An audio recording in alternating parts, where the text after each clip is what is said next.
एक उच्च गोत्र का दृष्टांत दिया गौमठ सार कर्म कांड में। एक जो गधा था, क्या था? सियाल था, सियाल। तो सियाल क्या है? जो सियाल को क्या हुआ, जो सियाल था, बहुत सारे सियाल थे, बहुत सारे सियाल थे। तो एक जो सियाल था वो क्या हो गया, गुम गया। तो उसका पालने वाला रात को ढूंढने गया तो शेर का बच्चा उसके क्या आ गया, पकड़ में आ गया। किस में आ गया? शेर का बच्चा उसके लिए पकड़ में आ गया। तो मालूम हो, सियाल के साथ में रह करके शेर का बच्चा भी क्या हो गया, सियाल जैसा हो वैसे ही हो गया। जब एक बार जंगल में गए तो हाथी चिंगाड़े तो सियाल के बच्चे सब क्या हो गए, भाग गए। उस शेर का बच्चा भी उनके साथ डर के मारे भाग गया। तो जब वो अपनी सियाली से मिला तो उसने कहा कि इन्होंने हमारे लिए क्या किया है, शिकार करने से रोका। तो शेरनी ने क्या कहा कि देखो, सूरोसी किम विद्योसी दर्शनोसी तुम पुत्र कम तमोत्पन्ने कुलोत्पन्ना गजा हन्नस्त्रमन्य थे। उसने एक श्लोक सुनाया कि जिस कुल में तुमने जन्म लिया है उस कुल में हाथी नहीं मारे जाते। सियार के द्वारा जिस कुल में तुमने जन्म लिया है हाथी नहीं मारे जाते। तुम यहां से भाग जाओ वरना तुम ना बच पाओगे। जैसे ही शेरनी का बच्चा उधाड़ता है तो सारे सियाल क्या हो जाते हैं, भाग जाते। जिस कुल में तुमने जन्म लिया है उस कुल में हाथी नहीं मारे जाते। इसी प्रकार से जैन कुल को छोड़ करके जिसने अन्य कुल में जन्म लिया है उसमें जिन मुद्रा धारण नहीं की जाती है। जिन मुद्रा को धारण करने वाला क्षत्रिय होता है, वैश्य होता है ना, ब्राह्मण होता है। इसके अलावा शूद्र कुल में तुमने जन्म लिया है, तुम जिन मुद्रा की धारण करने के लायक, तुम देखने में सुंदर हो, तुम बातों में चतुर हो, तुम विद्वान हो, लेकिन जिस कुल में तुमने जन्म लिया है उस कुल में महाव्रतों का आचरण नहीं किया जाता है। जो अनुभूति हम कर रहे मुश्किल है, दुर्लभ है, दुर्लभ है। विपत्तियां भी आती है, क्लेश भी होता है, परिणाम विकृत होते हैं, पर गिर गिर करके संभलना पड़ता है। बोलो, गिर गिर करके संभलना। शक्ति से ज्यादा नहीं करना और शक्ति से कम नहीं करना। और जब कुछ नियम ले लेते हैं तो पल ही जाता है। देने वाला शक्ति भी। मेरी बहुत बड़ी परीक्षा हुई, मेरी बहुत बड़ी परीक्षा हुई जब मैं ब्रह्मचारी अवस्था में था। दीक्षा लेने का भाव था। कभी कभी ये प्रेरक प्रसंग भी सुनना चाहिए। कौन से? ये प्रेरक प्रसंग है, कहां क्या तकलीफें आती हैं। मेरी दीक्षा फाइनल हो गई। आचार्य बोले एक बार घर होके आओ। घर होके भी आ गया। चूंकि ब्रह्मचारी अवस्था में भी एक ही बार भोजन करते थे, कभी आवश्यकता पड़े अंतराय होने पर तो पानी वगैरह लेते थे, बाकी एक ही टाइम भोजन करते थे। दीक्षा के सिर्फ 4 दिन 5 दिन शेष रह गए और इतनी भूख लगने लगी, इतनी भूख लगने लगी कि मैं आचार्य को बिना बताई शाम को भोजन करने लगा। मैं था वहां पर शोले का, मैं वहां भोजन करने लगा। अब डर लगे कि ऐसा तो कभी नहीं हुआ, पर दीक्षा हो जाएगी फिर क्या करूंगा, अभी से भूख लग रही है। सुबह भी भोजन करते थे, शाम को भी भोजन करते थे, लेकिन दीक्षा क्या हो गई है, फाइनल हो गई। मैं दीक्षा लेने के 2 दिन तक भी आचार्य को बिना बताए भोजन करता रहा, किसी को पता ना चले, पर सोले का भोजन करता रहा। अब टेंशन ही हो रहा था कि दीक्षा हो गई, भूख नहीं सदी तो फिर क्या होगा। पर मन में ये भाव आया कि कुछ भी हो जाए, दीक्षा का यदि तय कर लिया है तो पीछे तो नहीं मुड़ना है। कुछ भी हो जाए दीक्षा तो, पंडित साहब दीक्षा तो लेना ही है, चाहे जो कुछ भी होगा दीक्षा तो मैं लूंगा, चाहे कुछ भी हो जाए। दीक्षा फाइनल हुई। एक दिन पहले आचार्य ने कह दिया कल उपवास करना है, भोजन अच्छे से कर लेना। और मन में क्या हो गई, दुखी। भोजन करके आए, बोले प्रत्याख्यान करो, 4 प्रकार के अन्न जल का त्याग करो। मैं थोड़ा सा आगे पीछे हो रहा था। आचार्य बोले क्या बात है। मैंने कहा आचार्य कल तक के लिए 4 प्रकार, परसों तक के लिए 4 प्रकार के अन्न जल का त्याग, क्योंकि कल तो उपवास, आज आहार हो गया, कल तो उपवास करना है। हो गया, शाम अच्छे से निकल गई, उपवास भी हुआ, केशलोंच हुआ, दीक्षा भी हुई। दीक्षा के पहले लग रहा था भूख लग रही थी, दीक्षा के पहले भूख लग रही थी, ऐसा लग रहा था कि कल कैसे होगा, कल कैसे होगा। लेकिन जैसे ही आचार्य भगवान ने दीक्षा विधि के संस्कार किए, पता नहीं वो भूख, जैसे ही दीक्षा विधि के संस्कार हुए, कोई आकुलता नहीं, कोई व्याकुलता नहीं, कोई भोजन की इच्छा नहीं। रात्रि भी अच्छे से निकल गई, सुबह भी अच्छे से निकल गया। आचार्य सुबह दीक्षा हो गई, फिर सुबह पूछती हैं 9 बजे छुल्लक जी, सब छुल्लकों से पूछते क्यों कैसी रही रात, क्योंकि पहली रात थी दीक्षा की। बोलो ना, क्या देख रहे घूर घूर के हमारे लिए मेढ़े की तरह? मेढ़े की तरह मत देखा करो, आदमी की तरह देखो। आप इतने स्मार्ट हो फिर भी मेढ़े की तरह घूर घूर के देखते हो। हाँ बोलो फटाफट। रत्नात्रय रात्रि पहली दीक्षा की, वो पहली रात्रि थी, कैसा रहा आचार्य? ठीक रहा। क्या देखा रात में? पराठा नहीं आचार्य, झूठ मत बोलना, देशवृत्ति हो। बोलो विमल सागर जी, क्या दिख रहा था? आचार्य कुछ नहीं, सच सच बताना, क्या दिख रहा था? मैंने दीक्षा के पहले तो 56 भोग दिख रहे थे, दीक्षा के बाद अब कुछ नहीं लग रहा। दूसरे महाराजों से पूछा कैसा रहा? सबने कहा कि अच्छा रहा। कोई आकुलता, कोई व्याकुलता? कुछ भी आकुलता नहीं, कुछ भी व्याकुलता नहीं। आचार्य ने फिर शौच क्रिया को गए, प्रवचन हुआ, आहार प्रत्याख्यान निष्ठापन हुआ। आचार्य ने सबको आशीर्वाद दिया कि जाओ अच्छे से क्या करना, अच्छे से आहार करना। आहार हो गया, उसके बाद आज तक भी कोई आकुलता व्याकुलता, कोई इच्छा नहीं होती खाने की। लोग पूछते रहते, चेक कर महाराज, इच्छा नहीं होती महाराज, देखने की इच्छा नहीं होती, घूमने की इच्छा नहीं होती। हमसे ज्यादा तुम क्या घूमोगे? बोलो, हमसे ज्यादा तुम कितने घूमते हो बताओ? घर से हम बोलना, घर से दुकान, दुकान से घर। एक आध बार रामकली भग जाए तो ससुराल, लेकिन कोई की इतना ही हो तो कहां जाए बेचारा?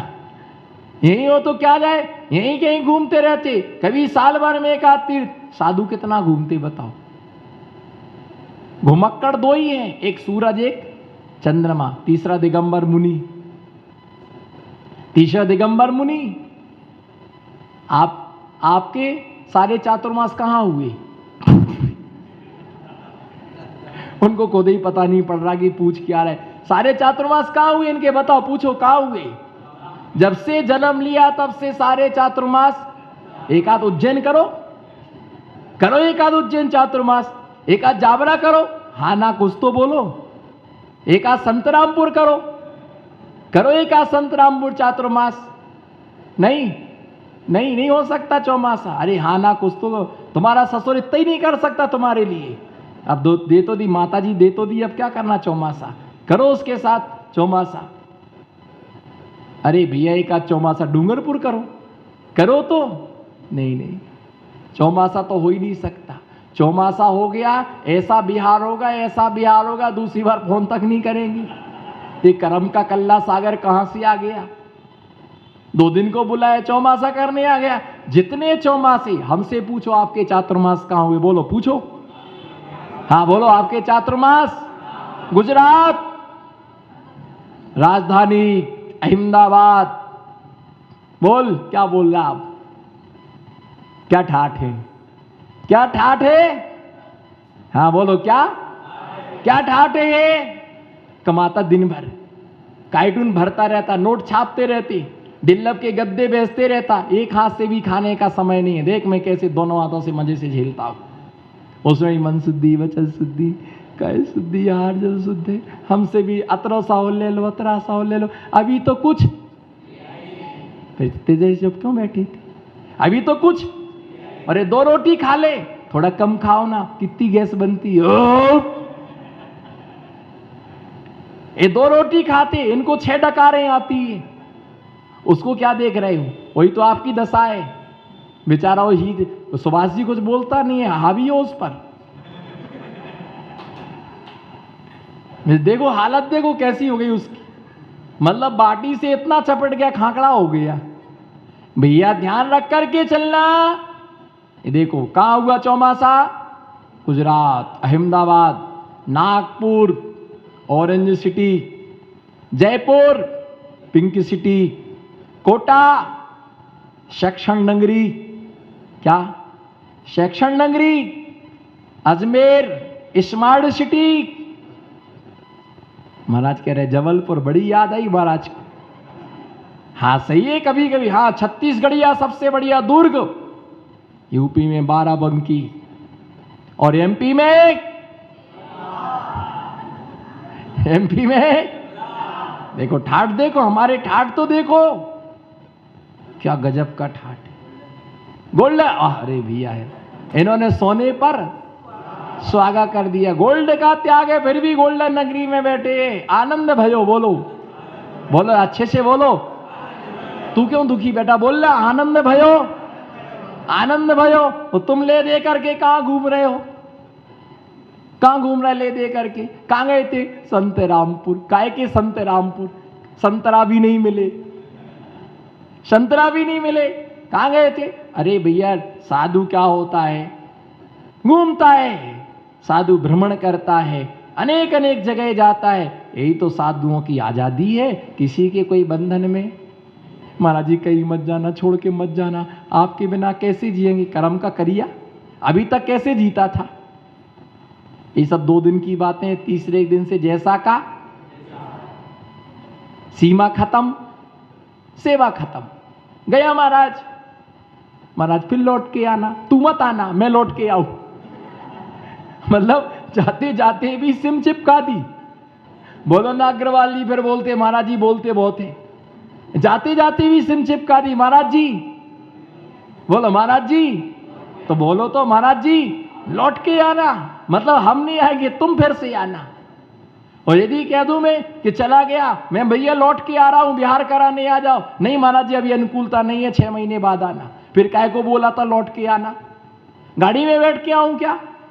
तो भैया ऐसे ही है संसार। साधु क्या है, मालिकियत है, इसलिए दुखी हो रहा। इसको जलन बहुत है, ये बहुत जल रहा मेरे से। जल तू, तेरे को बरनाल भी फायदा नहीं करेगी। ये बुरा लग रहा तेरे को, आ मेरे पास मैं पीछी कमंडल देता हूं, तू भी मेरे जैसा हो जा। बोले इस जन्म में नहीं,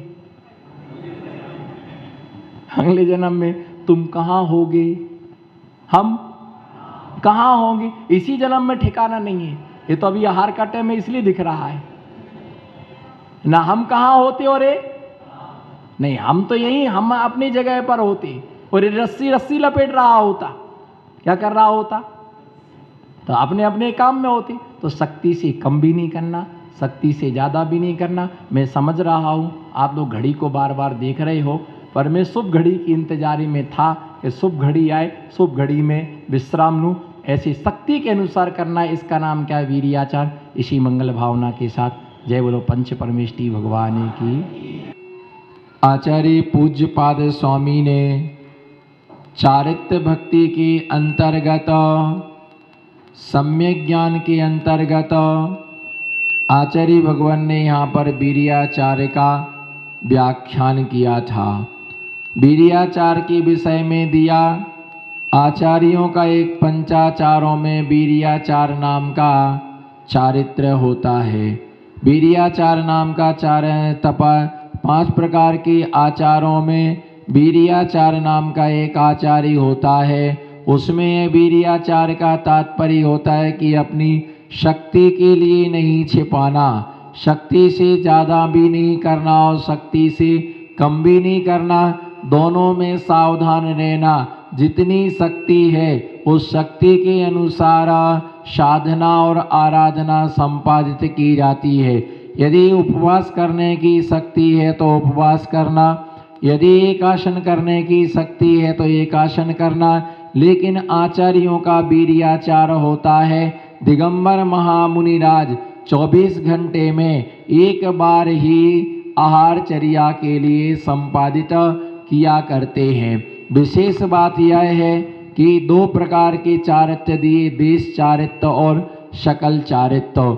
जितने भी 11 प्रथमाधारी होते हैं वह श्रावक, क्षुल्लक, 11 प्रथमाधारी एलक, इसी प्रकार से उपचार से महाव्रती आरिकाएँ, इसी प्रकार से मुनिराज आचार्य उपाध्याय, जितने भी त्यागी व्रती होते हैं 10वें प्रथमाधारी से एक टाइम भोजन की ही व्यवस्था का उपदेश हमारे शास्त्रों में दिया गया है।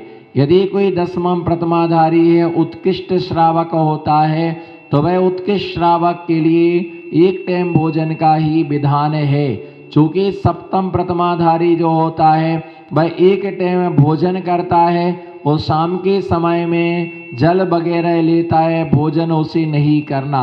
यदा कदाचित ना चले तो सप्तम प्रथमाधारी भोजन कर सकता है, लेकिन अष्टम नवम प्रथमाधारी के लिए अभ्यास के रूप में एक बारी भोजन करना, लेकिन दसवीं प्रथमाधारी को नियामक हो जाता है कि एक बार ही क्या करना, भोजन करना। शक्ति के इसमें नहीं चलता, जिसकी शक्ति हो वो उतना व्रत ले। इसीलिए क्या दिया कि जो नहीं पलता, जिनसे नहीं उपवास नहीं होता, एकासना नहीं कर सकते, वो इसके पहले की प्रथमा में रहते। और मुनिराज आदि तो एक बार ही क्या करते हैं, भोजन करते हैं, उसमें भी अंतराय का पालन करते, उसमें भी अवमोदर भोजन के लिए करते हैं। इन चीज़ों कुछ चीज़ें ऐसी होती हैं, बोलो कुछ चीज़ें ऐसी होती हैं जिनमें शक्ति का विचार नहीं किया जाता, वो तो करना ही पड़ता, नहीं करना ही करते ही है।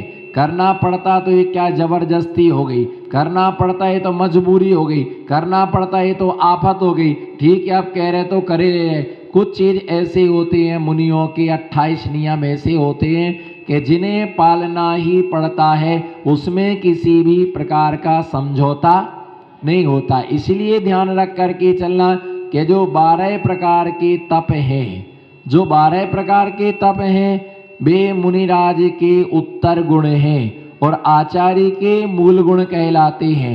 आचार्य के लिए उन 12 तपों को नियम से तपना होता है, लेकिन मुनियों के जो क्या होते वे उत्तर गुण कहलाते हैं और आचार्यों के मूल गुण कहलाते हैं। मुनि आचार्यों के लिए उपवास करना, रस परित्याग करना, काय क्लेश आदि जो तप हैं वो नियामक होते हैं। इसलिए आचार्य स्वाध्याय करते हैं और शिष्य स्वाध्याय के लिए सुनते हैं। और जो स्वयं प्रायश्चित देता है दूसरों को, वह अपने लगे व्रतों में भी क्या करता है, प्रायश्चित के लिए स्वीकार करता है, प्रायश्चित के लिए स्वीकार करता है। तो इस प्रकार से शक्ति का कुछ नियम ऐसे होते हैं जिसमें शक्ति का विचार नहीं किया जाता है। जैसे कि श्लोक 6, इसमें शक्ति का विचार नहीं किया जाता।